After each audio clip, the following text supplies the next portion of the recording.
that happen? Why does what happen? Well, I'm sitting here waiting with you, and I look up, and it's got Flightline Radio pop-up player here, showing me that Bryan Adams is playing right now. Oh, wow. I don't know why that did that. I think I'll tune into that in a minute. Well, that's weird. Huh? I don't know why either. You didn't because I listen to Flightline Radio all the time. I've always got it on as I do stuff on the computer. Cool. I'm always listening to Flightline. And so I've got it pulled up, but I don't know why it did that. Wow. Oh, well. It's a feature. Flightline is taking 1 minute until showtime. See, I'm 18 seconds off, and I'm usually only about 6 seconds off. Oh, yeah, I'm way out there. For those of you just joined us, speaking of, this is the pre-show stuff. The show will start in about 1 minute or less, 55 seconds. About 1 minute, or whenever, because we don't know. Surprises us with the, she'll surprise us. Your show will begin in, wait a minute, we're not ready. Wait a minute, we didn't know that. Yeah. I've got about 35 seconds. 35 seconds? Okay. So, what else? Get ready with the buttons. All right, we should be starting literally any second now. Yeah. Your show will go live in 5 seconds. No. 4, 3, Still have a lot 2, of time left. 1. seconds off. Blog Talk Radio. Here we go. This is All About Wine, the talk show dedicated to the wine industry since 2009. Featuring winemaker, cellar master, vineyardist, and tasting expert, Ron. Basically, what we're trying to do on this program is just trying to educate people and trying to make wine less confusing and more friendly. From coast to coast and around the world. You know, we really have had some neat people on the program. I love that. Post your questions and comments during the live show on our Facebook page at www.facebook.com/allaboutwinebtr. Again, that's www.facebook.com/allaboutwinebtr. And now, All About Wine is on. Here's Ron.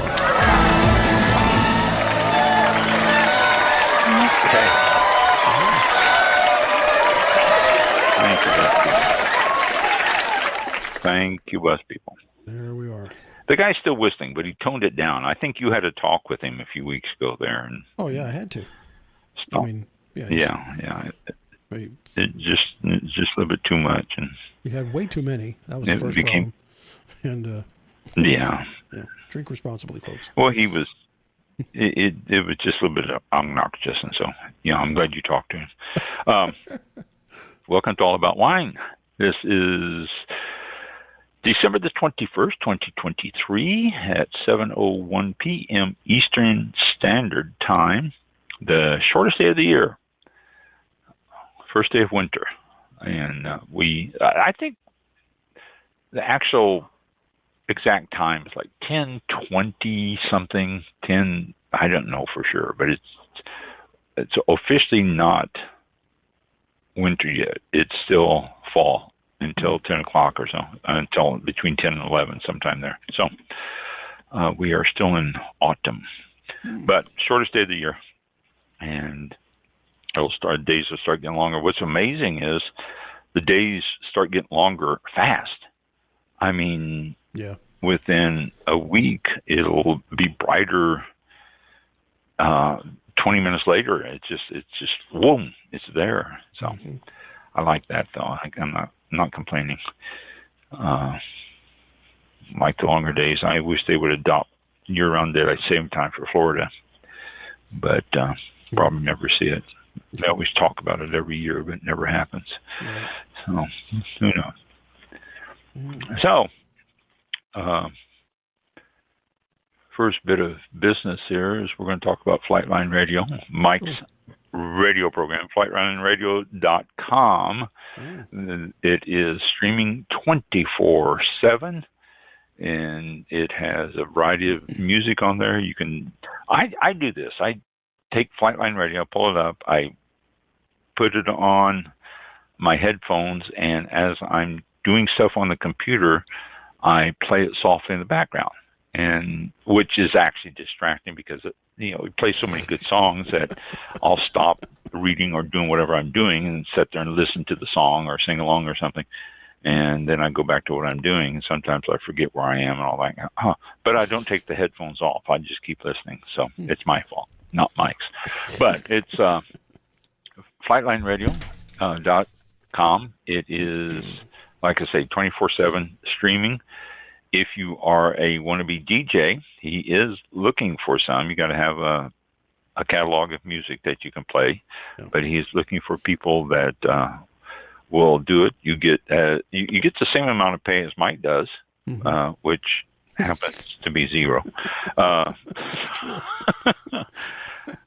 He's on live every Saturday morning from 10 to noon, so you can tune in, listen to him, request songs and stuff like that. But then that's the only time he's on live. Then at noon on Saturdays, you get a repeat of this show. That's right. And also on Wednesdays at 7 a.m. and 7 p.m. Eastern Time, he plays the 1st and 15th, which is Cap Kaplowitz, who was one of our guests last week, along with Phil, who was another guest, and they just sit and talk about nothing. And it's hilarious and it's fun. And if you're looking for a smile on your face or an out-and-out laugh, then it is worth your listen. On Wednesday mornings at 7 and Wednesday evenings at 7. That is Eastern Time. Yeah. So, Flightline Radio. Good show. You do a good job with that. Okay. Let's see. What else do I want to bring up? Before I forget it, happy holidays to everyone. Merry Christmas. Happy Festivus. Happy Hanukkah, which is just passed, actually. Happy Kwanzaa. And I read another one, which I can't remember what it is. I've got it here. I'll run across it when we talk tonight. So all those holidays seem to hit right here in December. So whatever you celebrate and however you celebrate, be safe and be responsible on your alcohol consumption. Don't drive. We want you to come back and be guests with us or be listeners with us. So don't drink and drive. All right. Going on. Calendars. I've been giving you calendars off and on all year, what's coming up and all that. Excuse me. Today, winter solstice is the longest night of the year. Shortest day, but longest night. Tomorrow, National Short Person Day. I don't know what that involves, but National Short Person Day. National Roots Day is Saturday. So dig out your roots, find out what they are, and have yourself some wine to celebrate it. Sunday, Last Minute Shoppers Day, which a lot of you out there are doing that. Monday, Christmas Day, and there's all sorts of wines you can have with Christmas and sparkling wines. I will be talking about those shortly. And here's one, Junkanoo, Junkanoo, Junkanoo, Junkanoo. That's for the Pan-Caribbean celebration that takes the form of colorful parades, showcases a range of West Indian cuisines.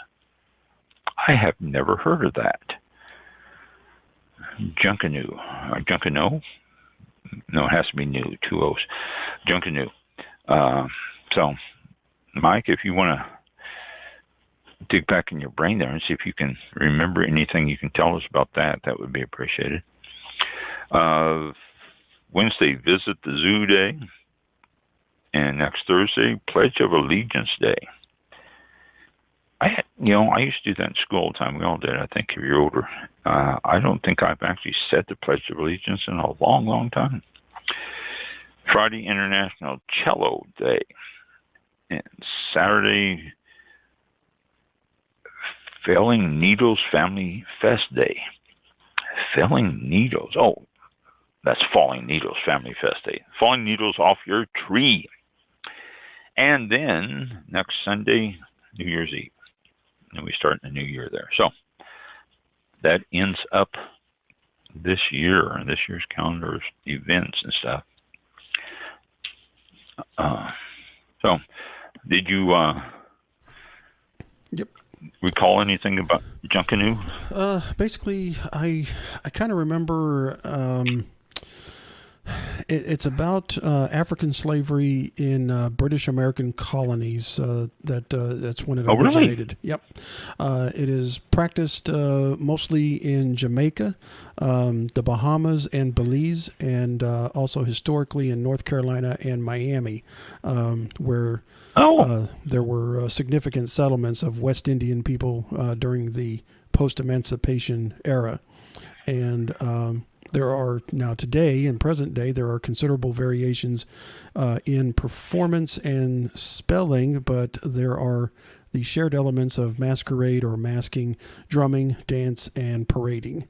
There is, in many territories, this I don't know how to pronounce it either. It looks like Junkanoo or Junkanoo. Oh, it's an N. Junkanoo. Junkanoo. Yeah. It's observed Junkanoo, around Boxing Day. Yeah.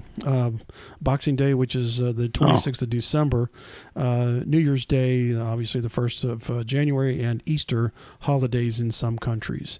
And that's strictly going by memory. I there's only so much I can remember. That's why I asked for you to try to bring that up. Yeah, very good. That's pretty much it. Very good. Yeah, Junkanoo. Never heard of that before. Yeah. Wow. And we live here in Florida with Miami just down the street, and we never heard of that. Well, Junkanoo. Anyone celebrating Junkanoo, then happy Junkanoo, I guess. Merry Junkanoo. I don't know what the proper salutation would be on that. So, okay. So, that's good. So that's what Junkanoo is. We all learned something tonight. Junkanoo. So, all right. We are going to cover different topics tonight and different things here. First, some information, some news that I want to share with you here. Let's see, not that one. I found a great article on the science behind reductive aromas in wine. A long article, and I'm about 3/4 of the way through it. But once I finish that, I'll try to share some of that with you. And let's see, what is this one? U.S. ramps up wine exports. I thought that was interesting. We're trying to take over some market that other countries are basically doing. You walk down in your street in the big cities, Paris, London, Tokyo, Rome, and you'll see influence of American culture. But you walk into a wine shop and not so much. The wine isn't being spread around the world like we get different ones here, different wine from all over, but you don't see American wines in too many places. And so the U.S. is trying to do that. They're trying to step up the export and trying to get the numbers up. And there's the California Wine Board is working on that, as is the Oregon and Washington Wine Boards. It says that California is number one, but a lot of states are trying to increase their sales to export. Oregon exports quite a bit. Canada accounts for 45% of the export sales, followed by the United Kingdom, where it has grown by 54% over the past 7 years. So we're getting the wines. The United States is getting wines in other regions, but it's still slow. And so they decided to start stepping up. And they're looking at places that normally you don't think about wine. They're trying to get in places like Bangkok and South Korea and Czech Republic. A lot of these you don't consider hotbeds for wine, but because of that, the United States is trying to get their presence known in that. So when you go to these different places now, you're going to start seeing more and more American wine. The annual production of a lot of these, our annual sales to a lot of these places have been low, and so all these wine boards around the country has decided that they would see if they can't increase the sales, and they are doing so, which is interesting. So if you go on overseas, you may see more and more of American wine in the stores than previous. The state of sparkling wine. We're going to talk about sparkling wines in a little bit here. Sparkling wine across all categories has been one of the major winners of the post-pandemic drinking culture. It's estimated to be a $36.7 billion industry in 2022.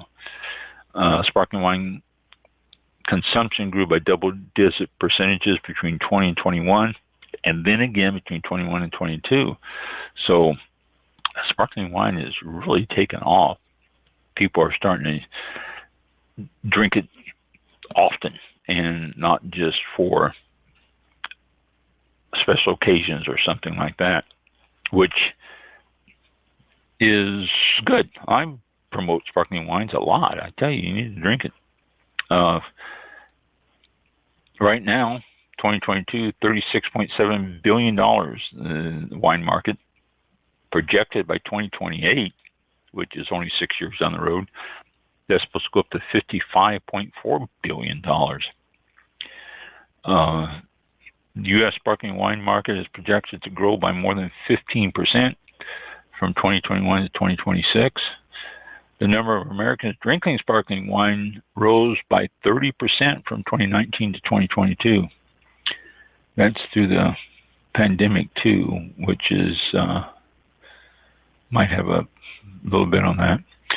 Top sparkling wines in the U.S., Prosecco, followed by Champagne and Cava. And we will be talking about those three shortly here. Sales and the number of bottles in 2022. Prosecco, 638.5 million bottles. Champagne comes in second at 325.5 million. A big difference. Prosecco obviously is running away with it. And German Sekt, S-E-K-T, is at 284.6 million bottles. Number 4, Cava, 249.1. 5, Franciacorta, 20.2. 6, California Sparkling, 13.8. 7, Cap Classique at 9 million. And then 8, English Sparkling Wine at 5.52 million bottles. It's something that is taking off, and they say that the pandemic probably helped that a little bit. People are discovering sparkling wines. I'm a fan. In fact, we're going to be talking about sparkling wines here shortly. And let's see what else. Speaking of sparkling wines, Riesling. Do you know what Riesling is? Most people don't. Okay. Riesling, when you make sparkling wines, the method of, well, let me read what this says. It's a short article. As if choreographed, Jesus Calderon periodically rotates bottles of sparkling wine a quarter of a turn while simultaneously tilting them until they're upside down. This dance is one Calderon has done for 15 years at Napa Valley Schramsberg Vineyards, And the labor-intensive process is called riddling or remage in French. Okay, now, the bottles all set in these racks that are tilted sideways. You may have seen pictures of the racks and racks of champagne bottles that are sitting in boards that have the champagne turned sideways. As these ferment in the bottle, the sediment starts going into the bottom of the bottle, and which is the side. It's not the bottom, which is the side. The sediment starts going on the side of the bottle. So they have to be turned so that sediment doesn't stay there, and it could stain the bottle too, which is unappealing. But you have to turn these bottles a quarter of a turn. Most of the time, this is done automatically. They have different things, like the whole board will turn or something like that. There's different ways they do it. And seldom do they actually do it by hand anymore. But what this cauldron does is, Jesus Cauldron takes the bottle, puts his thumb in the punt, which is the indentation of the bottom of the champagne bottle, grabs the bottle, and turns it a quarter of a turn, say from 12 o'clock to 3 o'clock. And he does this to every bottle. If there's 5,000 bottles, he has to turn every one of them. Now, it's labor intensive, but if he's been doing this for 15 years, he is probably faster than the eye. He can probably flip these things sideways and do row after row after row of them and just create a constant click, click, click, click, click as he's turning them. So this is called riddling, and it's been around for ages, or like the French call it, remage, R-E-M-U-A-G-E.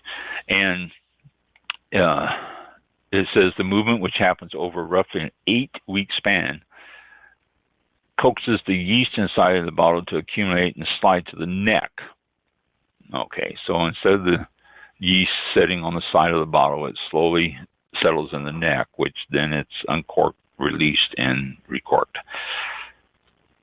It's pretty cool when you see somebody do it. You could look it up. I'm pretty sure there's videos on the internet, YouTube or something.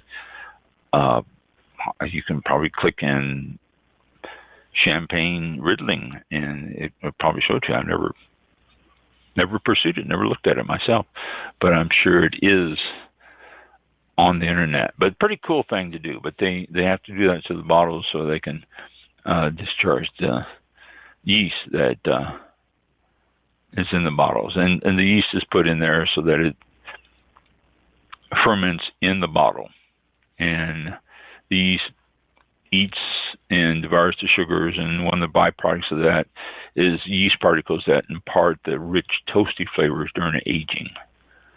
So that's riddling, hand riddling. They have a little video here on this article. So check it out. It's pretty cool to watch this stuff. Once the yeast is in the neck, it's frozen, and shooting that frozen yeast plug out of the bottle is called disgorging, or in French, disgorgement. Most interesting thing about hand riddling is that the wines are different every year, requiring me, said Cauldron, to determine the best way to get the yeast to move into the neck for each bottling. The most compelling thing is that year after year, bottling after bottling, there are challenges that we'll find that are still able to hold my attention. I can't take anything for granted when I put the bottles on the riddling rack for the first time. So there you go. The interesting thing, riddling though, they've been doing that for a long time, getting the yeast discharged and all. So check it out. Okay. And then they list some sparkling wine houses to visit. Are these all up in Napa and that area? Yeah, Napa, Sonoma, Santa Rosa, Sebastopol, Harrodsburg. Yeah. So pretty cool. There's a lot of them up there. If you get an opportunity, a lot of them up there in that area. Like I said, everybody's got to visit Napa at least once. Do your research before you go so you can see the things you want to see. But got to visit it at least once. Okay. This I found interesting. Come on, load. Little hamster's on the wheel and it's not loading. I haven't went through something this slow since dial-up. Okay. Felicity Carter, who is a wine journalist and co-founder of Business of Drinks, and I've quoted that magazine quite a bit, gave an impassioned presentation at the 2023 Wine Industry Impact Conference held in Adelaide, Australia, imploring wine producers to battle claims put forth by the World Health Organization last year that there is, quote, no safe limit when it comes to alcohol consumption. Huh? Yeah, they did. I think I might have said something to you about it when I first saw that. She goes on to say, people don't believe me, but this is the worst thing I have seen in 25 years of reporting about wine. The World Health Organization came out in 2022, and they declare there is no safe limit for drinking alcohol. They are pressuring the EU to change their guidelines about cancer. And they have said alcohol causes cancer. Every time I say this, people say, well, prohibition didn't work the first time. And I say there's a difference. Prohibition was imposed by government, and this is people choosing not to drink as they hear the health data. So it goes on and talks about it here a little bit and what's happening on that. But she is quite adamant about the fact that the World Health Organization needs to shut their mouth, basically, is what the article says. There's been no concrete evidence or anything. I don't know where they got it. And it's just, it goes on like that. It says, because of the convoluted nature of the messaging around wine and its health benefits and downside. Wow, what was that? Carter noted that communicating a clear counter-argument to the WHO's declaration was extremely difficult. You know, she said, it's much easier a message to simply say, don't drink, rather than to give a more nuanced position about drinking. And so there you go. But if you hear that WHO responds, I don't know if there is any scientific evidence that wine causes cancer. And if they want to stop something, I'm afraid that that's what they do. I mean, we've heard things over the years that so many different things cause cancer. You know, your phone can cause cancer and all that. You know, it's like, well, without going onto a soapbox here, this is one of the things. If you happen to see that report, then try to look for documentation. If you want a reason to not drink, then don't use that. Just don't drink. But that seems a little far-fetched to me. Okay. And let's see. Let me look at, I had something else I wanted to bring up. And okay, that's not the one. Maybe it's that one. This is the 2023 vintage in California was probably one of the best vintages ever. They're saying that it was a great bumper crop, and there are some fantastic wines that should be coming out of it. So look for the 2023 wines out of California. It should be a fantastic bumper crop and some fantastic wines. Okay. All right. Let's talk about champagnes or sparkling wines, shall we? What are the different types of sparkling wines? Well, first, let me give you some recommendations for food. And since this is the holiday season, you're going to be eating a bunch of different stuff. These are three very simple, easy things you can pair with a lot of stuff. Sparkling wine, number one, and I'll get into detail on that in one moment here. I sound like news reporters or something here when I do that, don't I? It's just the Earth is imploding. Details in 15 minutes.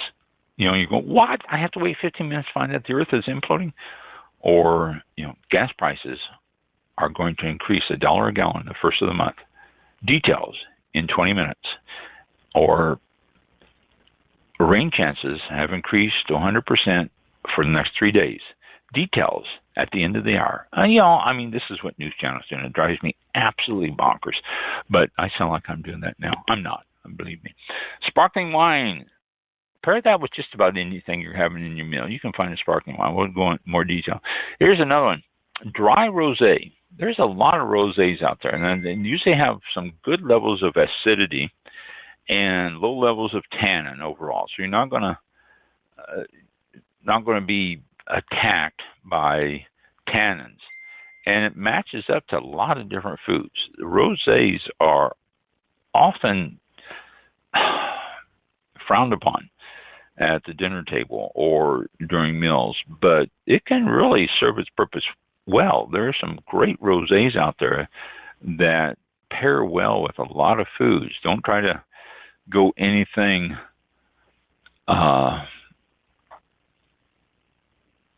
overpowering for the rosé, but just about anything that you're going to put on the table. Your turkey, it can go well with ham if you get yourself some nice rosé. So try rosés. And last one to have with your meals is a Riesling. You're going, but Rieslings are sweet. No, not always. There's some dry. Rieslings with a notable amount of residual sugar can help with spicy flavor profiles. If you're having Asian food, Indian food, things like that, Thailand food, Thai food, have yourself some Riesling. The sweetness in the Riesling can balance well with some of the spiciness of all those foods. It's surprising how well it does blend with the palate. So there's three examples for you of wines that actually we don't look at pairing often enough.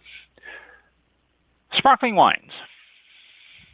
It is the holiday season, and this seems to be the time when most people think about sparkling wines, but don't do that. Think about sparkling wines all the time.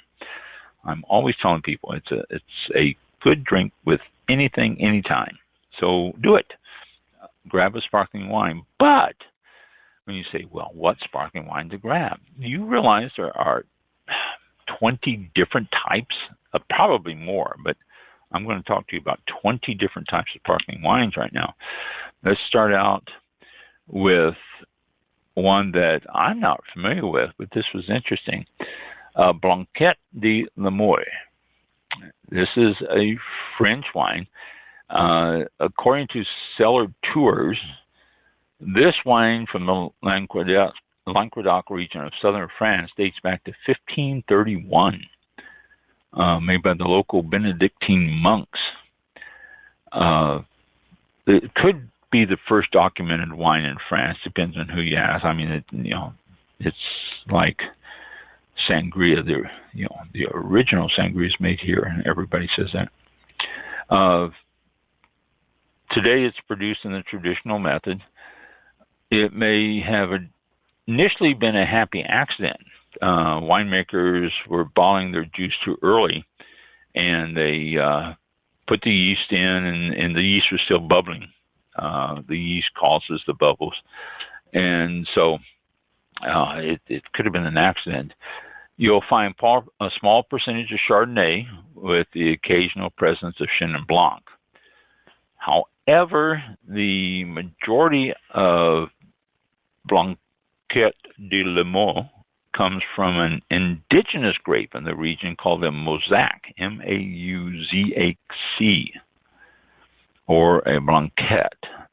It's called both, and hence the name, the Blanquette de la Moy. Fresh flavors of green apple, pears, floral honeyed aromas comes from this uncommon grape. It's made in dry and semi-sweet styles, which pairs well with complete meals and desserts. It's consumed by itself as an aperitif, or you can serve it with the entire meal all the way through. It'll balance out with just about everything.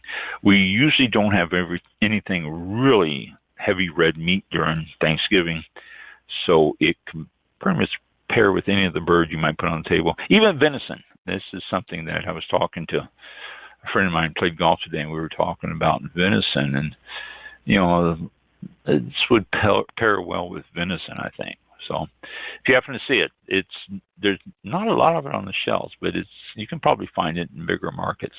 Blanquette de la Moy. It's BLANQUETTEDELIMOUX. Blanquette de la Moy. Moscato d'Asti. The Italians have made the Moscato d'Asti for centuries. It goes back to the 14th century. It was originally sourced from Asti in the Piedmont region, and it's a lightly fizzy wine, Frasonette versus a more carbonated Spumante styles. It's traditionally sweet and low alcohol, around 5 to 6%. So if you're looking for keeping the alcohol down, this is good for it. And the bubbles are made from the Moscato Bianco grape, which is noted for its aroma, sweet, floral, spice profiles. And the grapes are collected and fermented at a low temperature in large pressurized tanks until a light sparkle develops. And then there's still plenty of sugar in the wine, so the bottled results are decidedly sweet. Some people enjoy the sweet sipper solo, and it's often served as a dessert wine. So there you go, a Moscato, Moscato d'Asti, ASTI. Next one, Brachetto di Acque, BRACHETTO, little mark, ACQUI. This is also Italian. It's from the Piedmont region, but the sweet sparkling red sure stands out, and it's a red wine, which makes it interesting.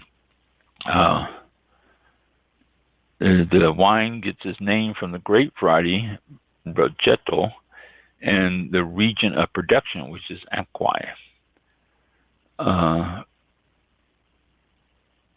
The Romans used to drink this. It was made back when the Romans, and they claimed it as an aphrodisiac. The sparkling red is a good sipper if you want to skip dessert and still have a little bit of sweetness. It is full of fruity flavors, strawberry, cherry, raspberry, and floral aromas. The alcohol is still pretty low, 5.5 to 7% usually. It can be chilled, and the result ranges from light sparkly Frasonette to full bubbly. The wine has its own DOCG, which is a designated region, which means that cultivation and production are regulated to ensure consistency and quality. You can have it with a meal or serve it with a chocolate cake or berry-based dessert. These are all good combinations. Next one, Prosecco, Prosecco. You're probably familiar with this because I just read you. It's one of the biggest selling wines in the world, or in the United States. According to the Prosecco DOC, 486 million bottles are sold annually. That's a lot. Hailing from northeastern Italy, the vineyards date back a couple of thousand years. The town and the wine are both named Prosecco, but the primary grape variety used in production is officially called Glera, or Glera, Glera. The huge volume of production and varying quality. If you want to taste the good stuff, look for the DOCG labels on the bottle, because there could very easily be some around the region that does not have that on the bottle. So the DOCG is going to give you a better Prosecco.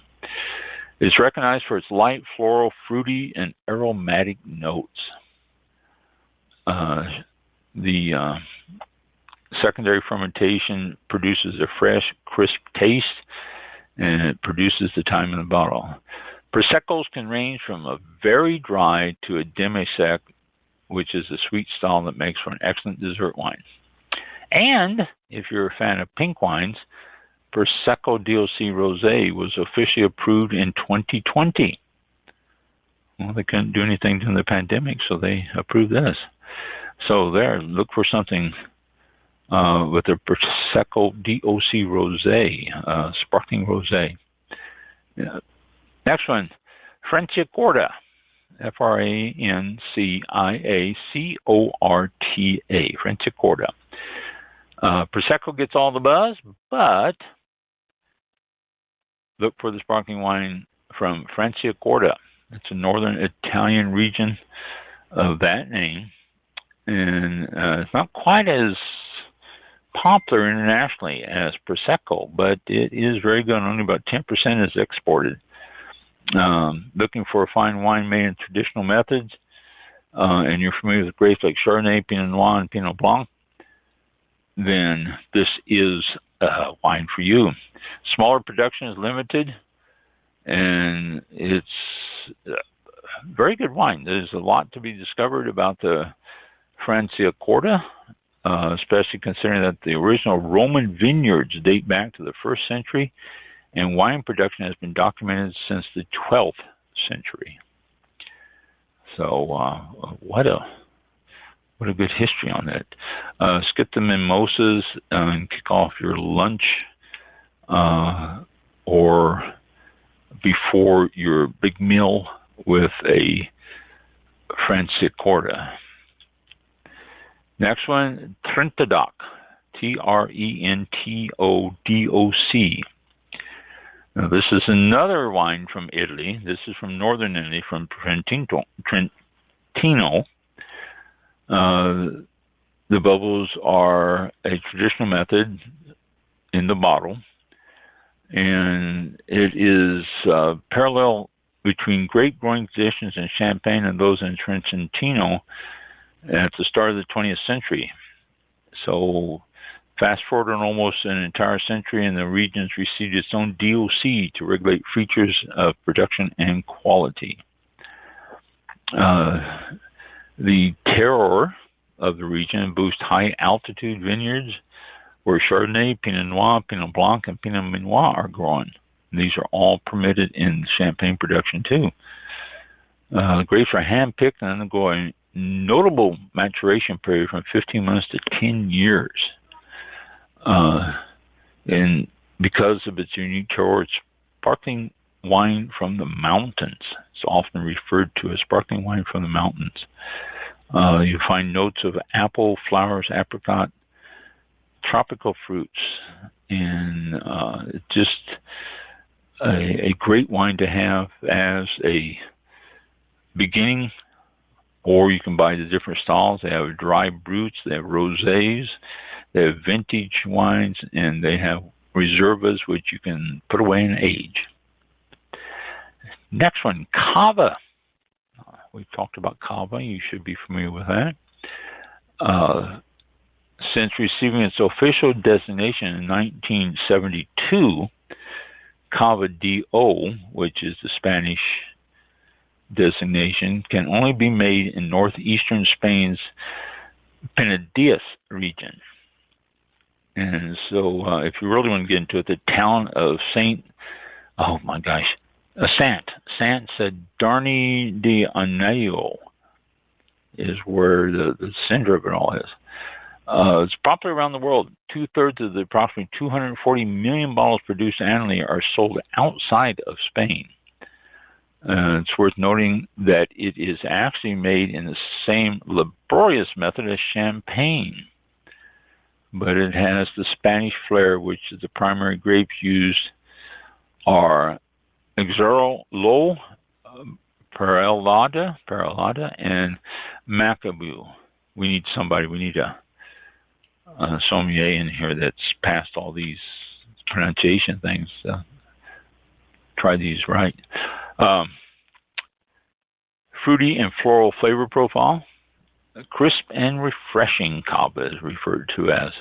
A variety of flavors and price tags. There's lots of different ones out there, but try a cava. They're just about everywhere. As is the next one, champagne. Champagne. Champagne. If you want to mispronounce it really bad. Champagne is one of the most prestigious sparkling wines in the world. People have referred to just about every sparkling wine as a champagne. Region began making bubblies in the late 1600s, and the rules for its production are extremely restricted. That's one of the reasons why you can guarantee that you are getting the real deal from a real deal when you get champagne, because they're very, very strict on the rules of the champagne only makes up around 5% of all production, but most of the volume consists of non-vintage champagne. Vintage meaning dated year. Most champagnes are blends and have different years and stuff. They will make a year dated one, but that's, like I say, it's only about 5%. Early champagne was mainly sweet, but now you can get it from a brut nature, which is very dry, to a sweet demi-sec, which is sweet. It's always a good choice to celebrate. They're expensive too.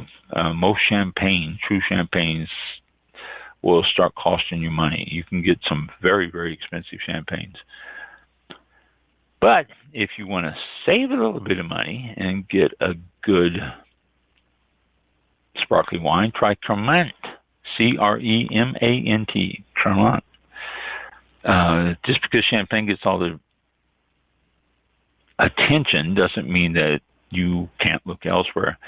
And since they can't use the same name, the rest of the country is called Cremant.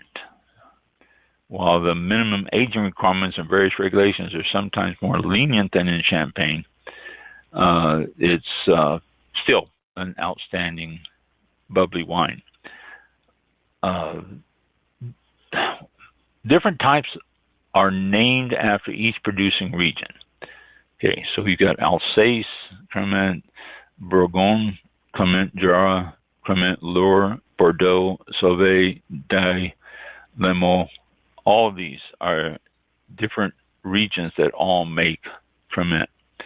And these can include Chenin Blanc, Riesling, Pinot Gris, Cabernet Franc, as well as lesser known varieties like Jacquard, Mosaic, and Pulsard. Or Pulsard, yeah. They are going to give you some bold, fruity aromas, crisper, zestier varieties. If you're looking for an affordable option from Champagne, then Cremant is the way to go. And this is good pairing for fatty dishes, rich fatty dishes. I take a Cremant and serve it with your rich, because of the high acidity. It will help cut the fattiness of the dishes. And there's a lot of dishes out there. I can't think of any. I'm not a chef, or else I'd rattle off some. But there's a lot of them out there that would make a difference. Next one, Cap Classique. CAPCLASSIQUE. Cap Classique. South Africa. We just made the trip there.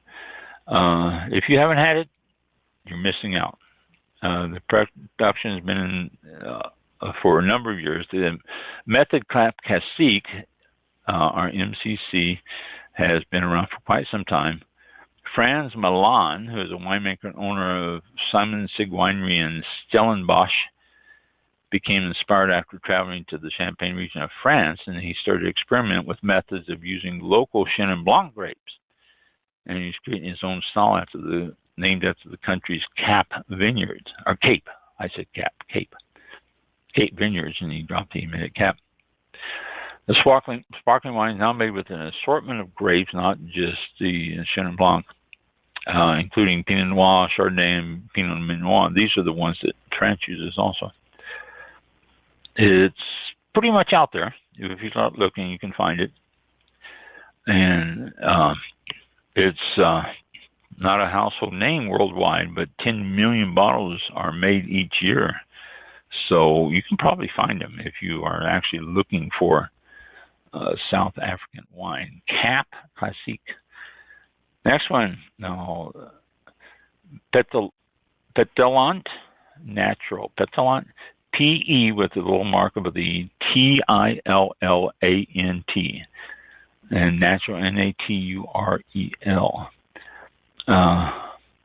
Also known as Pet Nat.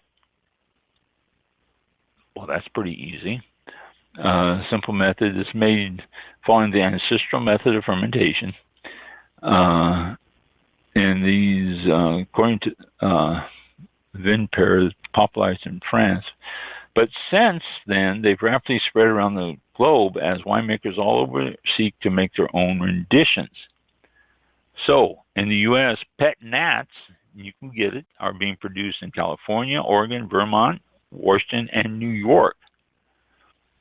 But it's not limited to these states. Pet Nat Week is also celebrated, and these wines are ready to drink and sell soon after harvest, so making them widely available and widely popular because they're there and they're young and they're fresh, and they are fun wines. They say unpretentious. This is a nice, fun, bubbly.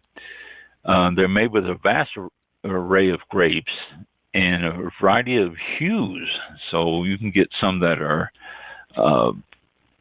white and a little bit darker and pink and red and everything. So it says it's worth seeking out. Funky fruity wines, Pat Net, or Pétillant Natural. Never heard of it myself. Boy, I'm really not looking in the champagne aisles enough. Natural Lambrusco. We're familiar with that. It's a red sparkling wine, and it's from the northern Italian region of Emilia-Romagna. I guess that's how it's pronounced. I apologize for destroying names all the time. You can pair it with cheese, stuffed pasta. It says, unfortunately, the 70s and 80s were a time of mass-produced syrupy Lambruscos, eventually ruining the wine's reputation for decades. Yeah, and that's probably why I don't drink Lambrusco, because in the 70s, that's early 70s when I started really getting into wine. And Lambrusco was sort of like, ew, for most people who were drinking wines back then, who were serious about drinking wines, because of the flavors and taste. So I pretty much got away from it, and I never got back. But it says here, a new wave of winemakers are eager to give it another chance, skipping the sugar-laden styles in favor of dry and balanced renditions. So you can get the Lambrusco that is not sweet and syrupy like they used to be. 3 primary grape varieties are used to make the sparkling wine. It's Lambrusco di Sorbara, El Salamino, which is probably Lambrusco Salamino, and Lambrusco di Graspi Rossi. They're used either individually or as blends. And it says there are dozens of styles of Lambrusco, generally fruity, floral, or rustic and bold. The sweet versions aren't as common anymore. You'll find more of a robust, drier tasting Lambruscas if you're out there. If you remember the old sweet styles, it's not so much. Lambrusco. Next one, Sekt, S-E-K-T. This is a German wine, and it's more than just a Riesling. It's made with a Riesling. It's a sparkling Riesling. It's a great job of perfecting the richly aromatic grape. I like the Riesling grape. The Riesling grape is really versatile. It's country's answer to the bubbles, and it's so popular locally that most people outside of the region can't get their hands on bottles. I've had a Sekt. You can find them every once in a while. German Sekt gets most of the attention. Australian Sekt is also an option. Other grapes that are allowed in production include Pinot Noir, Gris, and Blanc. Pinot Gris and Pinot Blanc, so just clarify that. Chardonnay and various indigenous grapes. So, it probably maybe should list what grapes are in there, but I guess they really don't have to. There's no rule that says they do. There's a variety of levels of quality, sweetness, and origin. A bottle labeled only Sekt, S-E-K-T, could pretty much come from anywhere, whereas German Sekt guarantees the source. The top level is Winzer Sekt, W-I-N-Z-E-R-S-E-K-T, and that is made in the traditional method. Champagne was the large source of inspiration for the Sekt. Affordable bottles, and they're ready to drink. So try it. It's probably a good alternative, good money alternative to some of the others. American sparkling wine. Oh boy, there are lots of those. We can call them champagne. Well, no, we can't. If they were grandfathered in, if you buy a New York champagne from Taylor, then they will call it champagne because they were grandfathered in. I can tell you the story of name protection and all that stuff. I just don't want to get into it now because I don't feel like it. Maybe I'll tell you in a future date. I think I've talked about it before, but I can't recall. But I'll tell you about wine. Yeah, I have talked about it, but still. Champagne is appreciated by U.S. consumers a lot. Around half of the volume of bubbly wine enjoyed in the country is locally made.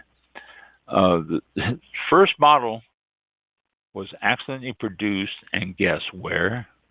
Wrong. Ohio, they're saying here, by Nicholas Longworth, who was responsible for creating a literal boom in U.S. wine production of the champagne or sparkling wine. Production zones have expanded to various states, including Oregon, Virginia, California, Washington, New York. You can probably go on and name every state in the union now. Due to the leniency with regard to law, some U.S. sparkling wines were permitted to carry the label champagne, much to the dismay of the French, as you can imagine. Nonetheless, a number of French champagne houses have also gotten on board with the local production, opening their own wineries in the United States. And they do. You can probably check, if you want to get into that a little bit more and find out if your American champagne is made by a French champagne house. So that's an interesting thing there. English sparkling wine, as in England. It's also, it gets so much overlooked. In fact, we were going to interview some English champagne houses, what was it, 2 or 3 years ago? I think right around the pandemic time. And we got one on the phone, and we were going to do it, and my computer was acting up, and I couldn't connect. That was back when Blog Talk Radio was giving us fits almost every week. And we were going to talk to him on a Saturday morning because of the time difference and rebroadcast it during the regular show, and I couldn't get a hold of him. We tried And I think we were having connection problems too, weren't we? Yeah, we were having connection problems, and we couldn't hear him on some stuff. But we tried to follow up and get some more. We were going to interview like 4 different champagne houses, and it never came about. That's sad. I need to look that contact up and see if we can't follow up on that, because that would be good to find out what's happening in England. The cooler conditions are great for producing bubbly there. And in certain areas, it's really almost exactly the same as the Champagne region. They use Pinot Noir in Chardonnay, and use it in the traditional method, which is the grapes that are being used in France and the method they use there. The history is still young, but there are some great champagnes that have expanded, or sparkling wines, out of England. And the rosés, the Blanc de Blancs, which is made with all white grapes, the Blanc de Noir, all red grapes and brut styles, and they pair it with sushi, fish and chips, any number of lighter meals, your appetizers. After you finish your meal, instead of if you're going to watch football after your meals, have yourself some of this, some English sparkling wine, or any sparkling wine. Sparkling Shiraz. I gave it away, didn't I? Because I said Shiraz with the Z at the end. It's from Australia. If you tried any type of sparkling wine from Australia, it's probably sparkling Shiraz. It's popular red wine. It's a style of the French winemakers in Australia, with the focus on the traditional method of fermentation. And they recommend that you chill these bubbles to balance out the high alcohol content and to also enhance the flavors. You'll get dark fruits like berries and plums, and spiced aromas. And sparkling Shiraz makes a great pairing for meat dishes. So there's one that will hold up against any meat you might have to have, venison or something like that. You can incorporate it into your favorite sangria recipe and add a little bubble to your sangria. It's good for breakfast, and it's being used a lot by the locals in Australia for breakfast. And it is also a classic for Christmas meals. So you got to remember, though, that Australia is in the middle of the summer down there now. December is their summertime. They go to the beach on Christmas Day. Although, the way the temperature is going here in Florida now, we might be able to go to the beach on Christmas Day, too. So, there you go. Australian sparkling Shiraz. And then the next one is Gruet, Gruet. This is from an area which you might not think too much of as sparkling wine, New Mexico. Turns out the Gruet winery discovered a little secret, and it was a prime land for growing their grapes. And so they started to make champagne. After decades of fooling around, the Gruets decided to expand their legacy and open a winery in what happens to be the state with the longest winemaking tradition in the country, Forbes reports. I don't know about New Mexico, but maybe. The Gruet's children took over making the methods. While the winery was still young, they got regular praise from the champagne producers. It's acclaimed highlights from the fact that the New Mexico's high altitude terrain, scorchingly dry days and cool nights make it a prime spot for this style of wine. Who would have guessed? Sold at a fraction of the price of the more famous French bubbles, it is certainly worth it to get your hands on a few bottles. Gruet, Gruet, name of the winery and of the champagne. I had a bottle of that, I have to say. When I had the winery, I used to ask people to bring me a wine from a different state. I wanted to get all 50 states, and yes, you can get them from all 50. And over a period of about 2 years, I finally got every state, and the one I got from New Mexico was the Champagne. They grew it Champagne, which I was quite impressed with it. I used to share the wines with my class. I used to teach a class once, sometimes twice a month, and I used to share the wine with them. Next one is Vinho Espumante. This is out of Portugal, and it is a sparkling wine that is not mainstream. It's produced across the country, and especially in the province of Beirada. You'll find all styles. Production has improved and expanded since the start of the 21st century. The region is noted for its refreshingly light wines, and the production of the sparkling wine is that style also. Variety of wines that can carry you from cocktail hour through a seafood fest and up to dessert. So there you go. Vinho Espumante, Vinho, then Espumante.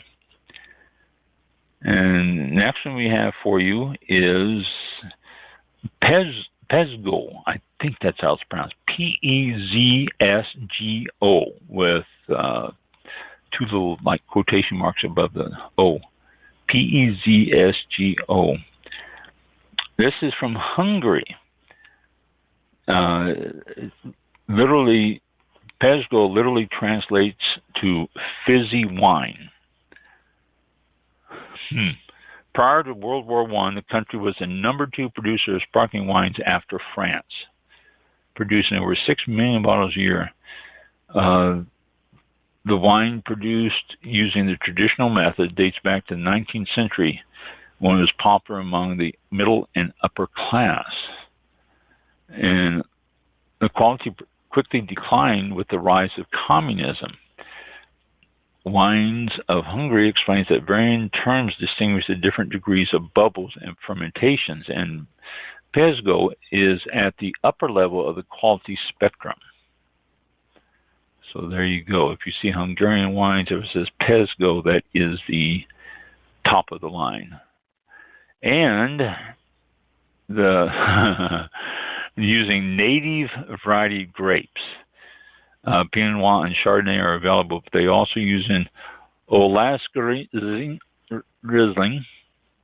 Olaszrizling, and Harslevlu, Harslevelu, a little mark over the A and a double mark over the last U. Okay. This is a crisp, fruity, and floral wine, pairs well with seafood, canapes, or sipped by itself.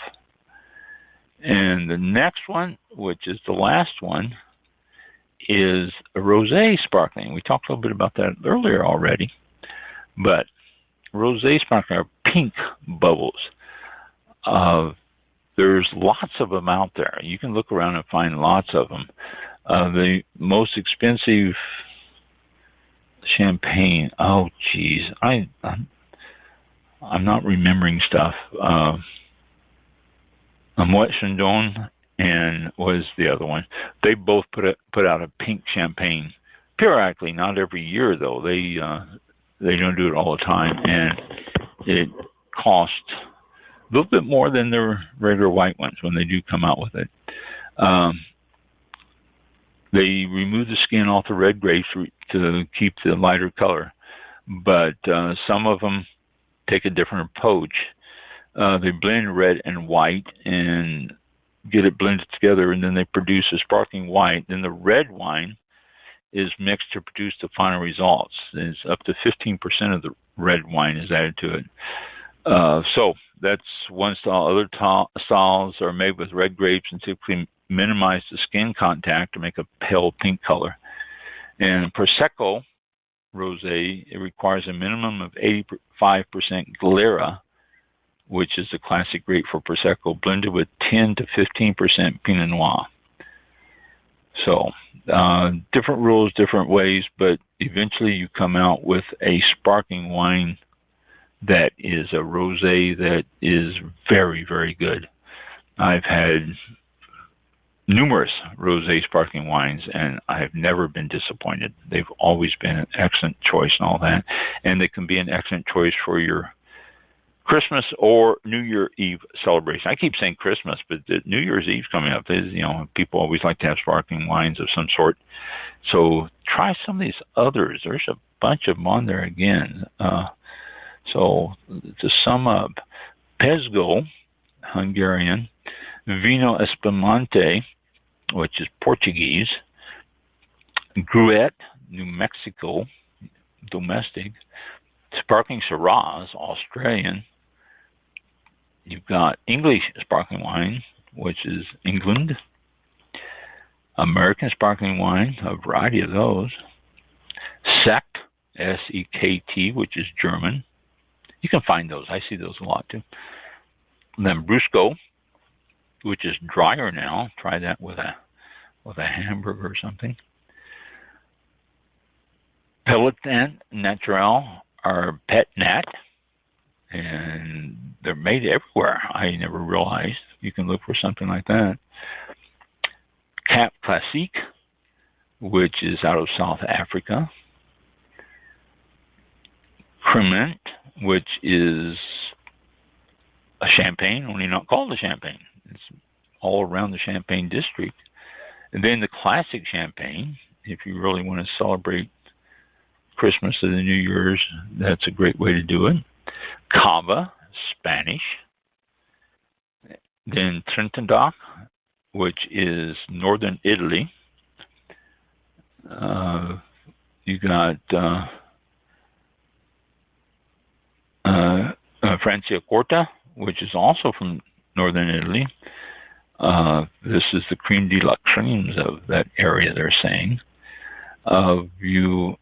Prosecco, which is bubbly out of Italy. Look for the Prosecco DOC on the label, on the bottle, which is going to be quality, showing you quality. Bruschetta di Acqui, which is from the Bruschetta region, Piedmont, Italy. And Moscato d'Asti, which is, again, Asti in the Piedmont region. We also have Blanquette de la Moye, which is a French sparkling wine. And that's it. So, covered them again, went through them. Enjoy them this holiday, this next couple of weeks during Christmas and all of your other holiday celebrations. New Year's also, you're always looking for one there. And might just as well have a wine that you really enjoy instead of just something that you want to pop the cap on it just to say you had a champagne. Get one that's going to be good. Let me give you a couple quick hints.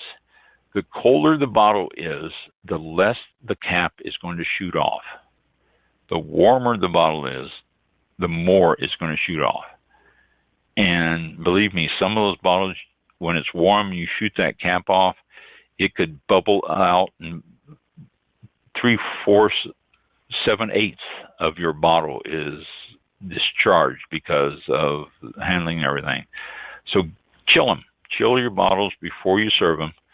And then when you take the cap off, throw a towel over the top of it, work it off with your fingers, and have it pop into the towel. Or if you find someone across the room you don't particularly care for, then aim it at them. But take it off like that and enjoy your champagnes this next couple of weeks.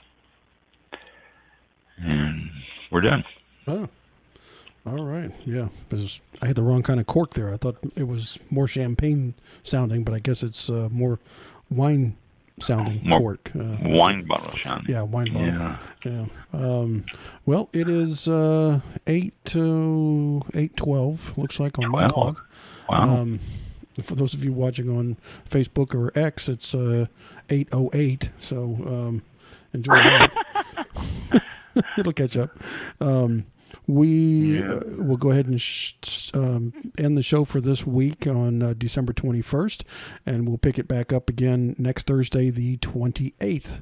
I believe we have a show then, and join us for the new year after that. So tune in next week for the next one, and have a good week and a good weekend ahead. Happy holidays, Merry Christmas if you celebrate it, and be safe and drive carefully. There's a lot of people on the road, and if you're traveling, going through airports, I'm sorry. It's not my fault or anybody's, it's the season. So don't throw anything at us because of that. True. Yeah, it's hectic. So thanks again. Have a great week, and we'll talk to you after Christmas on the next week. And have a good one. Thank you. Yeah, y'all be safe. Yeah. And enjoy some good wines, and we'll see you next week. Absolutely. Thank you. That's it. This concludes tonight's broadcast of All About Wine with your host, Ron. For show information, links to All About Wine on Twitter and Facebook, or to be a guest on this show, visit the show website at www.allaboutwinebtr.com. Archived shows are available for download on iTunes or on our show page at blogtalkradio.com/allaboutwine. Thank you for listening. Drink responsibly, and we'll see you next time on All About Wine.